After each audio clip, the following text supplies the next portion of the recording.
Rishi Sunak is the first person of color ever to lead the government. It's Rishi Sunak. Rishi Sunak is to be Britain's next Prime Minister. Rishi Sunak. Rishi Sunak. Rishi Sunak. Rishi Sunak will become this country's first ever Prime Minister of color. कौन है Britain के नए भारतीय प्रधानमंत्री? दोस्तों, कभी जो अंग्रेज हमारे भारत पर राज किया करते थे, आज उन्हीं की सरजमी पर एक भारतीय राज करने जा रहा है। आज की इस वीडियो में हम बात करने वाले हैं ब्रिटेन के नए प्रधानमंत्री ऋषि सुनक की। आज की इस वीडियो में हम आपको इन्हीं के जन्म से लेकर ब्रिटेन के प्रधानमंत्री बनने तक के सफर को डिटेल में बताने वाले हैं। तो चलिए बिना देरी के वीडियो को शुरू करते हैं। दोस्तों, भारतीय मूल के ब्रिटेन के पहले हिंदू प्रधानमंत्री ऋषि सुनक का जन्म 12 मई 1980 में इंग्लैंड के साउथहैम्पटन में हुआ था। इनके माता पिता अफ्रीका में जन्मे थे और इनके दादा दादी भारत के पंजाब में रहा करते थे। इनके पिता केन्या की नेशनल हेल्थ सर्विस में जनरल प्रैक्टिशनर के रूप में काम करते हैं और इनकी मां साउथहैम्पटन में स्थित सुनक फार्मेसी में डायरेक्टर और फार्मासिस्ट की तरह काम कर रही हैं। ये अपने 3 भाई बहनों में सबसे बड़े हैं।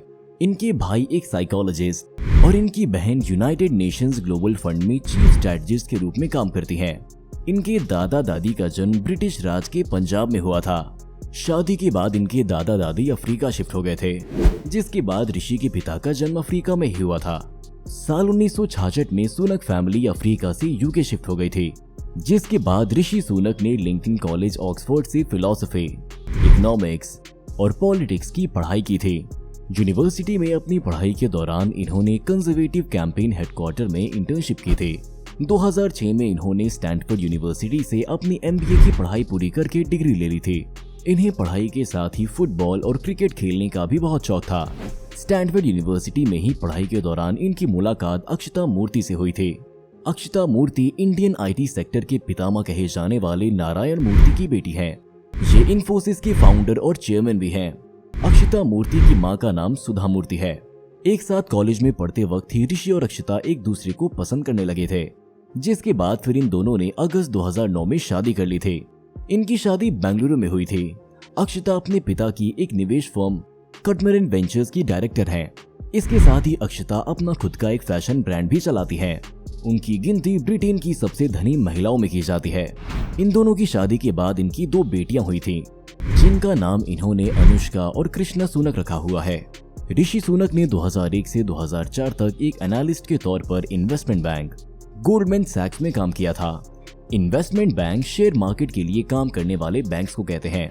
इसके बाद ऋषि ने एक नई firm the children's investment fund management में भी कुछ समय के लिए काम किया था, जहां वे सितंबर 2006 में इसी फर्म के पार्टनर भी बन गए थे।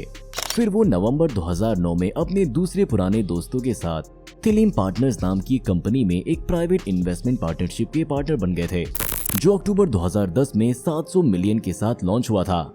ऋषि सुनक ने कुछ समय तक अपने ससुर नारायण मूर्ति के इन्वेस्टमेंट फर्म कैटमरन वेंचर्स में डायरेक्टर के रूप में भी काम किया था। भारत और ब्रिटेन का पार्लियामेंट्री सिस्टम बहुत मिलता जुलता है। ब्रिटेन में अपर हाउस को हाउस ऑफ लॉर्ड्स बोला जाता है, जिसमें 793 सीटें होती हैं, और लोअर हाउस को हाउस ऑफ कॉमन्स कहा जाता है। इसमें कुल 650 सीटें होती हैं। ब्रिटेन में कंजर्वेटिव और लेबर नाम की 2 प्रमुख पार्टियां हैं। आपको बता दें कि लेबर पार्टी ने ही 1945 में ब्रिटेन में सत्ता में आने के बाद भारत को आजादी देने का ऐलान किया था। इसका गठन 1900 में हुआ था। ऋषि ने 2014 में अपने कदम पहली बार राजनीति में रखे थे। तब इन्होंने यूनाइटेड किंगडम की कंजर्वेशन पार्टी को ज्वाइन कर लिया था। इसी पार्टी ने 2014 में उन्हें रिकमॉन्ड से कैंडिडेट बनाया, जिसके बाद 2015 के चुनाव में ऋषि ने 36.2% वोट शेयर के साथ जीत हासिल की थी और उन्हें MP चुना गया था। ऋषि ने बोरिस जॉनसन के ब्रेक्सिट फैसले का खूब सपोर्ट किया था, जिसके चलते बोरिस जॉनसन जब 2019 में फिर से प्रधानमंत्री बने थे, तब उन्होंने ऋषि सुनक को chief secretary of the treasury बनाया था। 2020 की शुरुआत से ही बोरिस जॉनसन और तब के वित्त मंत्री साजिद जाविद के बीच रिश्ते बिगड़ने लगे थे, जिसके बाद साजिद ने अपने पद से इस्तीफा दे दिया था। साजिद के इस्तीफे के बाद बोरिस जॉनसन ने ऋषि को वित्त मंत्री बना दिया था। वित्त मंत्री को ब्रिटेन में चांसलर ऑफ द एक्सचेकर के नाम से जाना जाता है। इस तरह प्रधानमंत्री बोरिस के बाद देश के आर्थिक मामलों की जिम्मेदारी चांसलर की होती है, जिसे ऋषि सुनक ने बखूबी निभाया। इनके अच्छे काम के चलते ब्रिटेन के लोग इन्हें काफी पसंद करने लगे थे। जिस ब्रिटेन ने एक समय हमारे भारत पर राज किया था, उन्हीं की सरजमी पर अब एक भारतवंशी राज करने जा रहा है। ऋषि सुनक भारतीय मूल के ब्रिटेन के पहले प्रधानमंत्री बनने जा रहे हैं। इसके साथ ही ये ब्रिटेन के सबसे युवा प्रधानमंत्रियों में से एक भी हैं। भारतीय मूल और भारत के लोगों के लिए ये दिवाली का सबसे बड़ा तोहफा है। ब्रिटेन में एक साल के अंदर तीसरे प्रधानमंत्री शपथ लेने जा रहे हैं। इससे पहले बोरिस जॉनसन के इस्तीफे के बाद ऋषि सुनक को लिज ट्रस से हार का सामना करना पड़ा था। लिज ट्रस केवल 48 दिनों के लिए ही प्रधानमंत्री रही थी, जिसके बाद उन्होंने इस्तीफा दे दिया था। ब्रिटेन की संसद में 357 सांसद होते हैं। चुनाव के नियम के अनुसार प्रधानमंत्री बनने के लिए 100 से ज्यादा सांसदों का समर्थन होना जरूरी है। एक रिपोर्ट के मुताबिक सुनक को 155 सांसद सपोर्ट कर रहे थे। वहीं बाकी कैंडिडेट्स के पास बहुत ज्यादा समर्थन नहीं था, जिसके चलते ऋषि सुनक को ब्रिटेन का प्रधानमंत्री चुन लिया गया था। वैसे दोस्तों, आपको क्या लगता है, क्या ऋषि सुनक गड्ढे में जाती ब्रिटिश अर्थव्यवस्था को बर्बाद होने से बचा पाएंगे? अपने व्यूज हमें कमेंट सेक्शन में जरूर बताएं। वीडियो अच्छी लगी हो तो आप इसे लाइक और शेयर कर सकते हैं। वैसे क्या आपको ब्रिटेन में चल रहे इकोनॉमिक क्राइसिस के बारे में पता है? जानने के लिए स्क्रीन पर दिख रहे वीडियो पर क्लिक करें और हम मिलते हैं उस वीडियो में।